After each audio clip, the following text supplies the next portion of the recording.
O Evangelho em 3 minutos, com Mário Persona. Juntando tudo que nós aprendemos nos episódios anteriores, nós vimos que o Senhor chama discípulos para segui-lo, não para seguirem alguma junta de homens, alguma doutrina ou religião. Nós vimos também que antes de fazer suas escolhas na vida pessoal, profissional ou sentimental, o servo de Deus deve evitar aquelas que comprometam o seu testemunho e serviço ao Senhor. Em hipótese alguma, ele deve se valer do serviço feito para Deus como forma de enriquecer.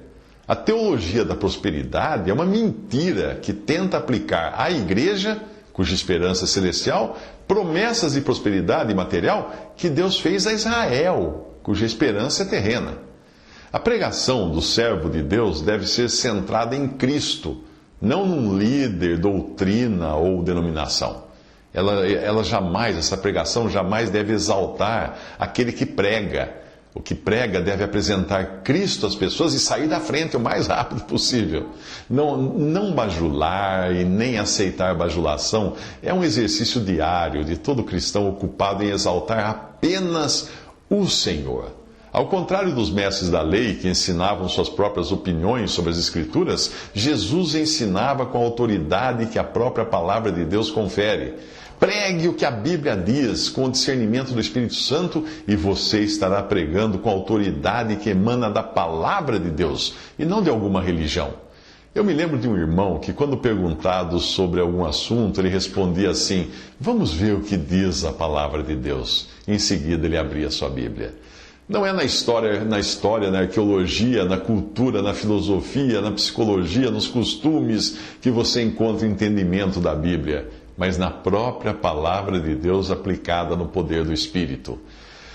Pedro escreve: se alguém falar, fale segundo as palavras de Deus. Se alguém administrar, administre segundo o poder que Deus dá, para que em tudo Deus seja glorificado por Jesus Cristo, a quem pertence a glória e poder para todos sempre. Isso está em 1 Pedro 4,11. Não é pela sabedoria humana que se aprende a palavra de Deus, mas pela sujeição a ela, porque o Senhor guia os humildes na justiça e ensina aos mansos o seu caminho, como fala o Salmo 25,9. A afirmação de Paulo serve para quem se propõe a pregar a palavra. Ele disse assim: cri, por isso falei. Com esse mesmo espírito de fé, nós também cremos e por isso falamos, porque sabemos que aquele que ressuscitou ao Senhor Jesus dentre os mortos, também nos ressuscitará com Jesus. 2 Coríntios 4,13. Se você não tem certeza da salvação pela fé em Jesus, é melhor fazer a lição de casa.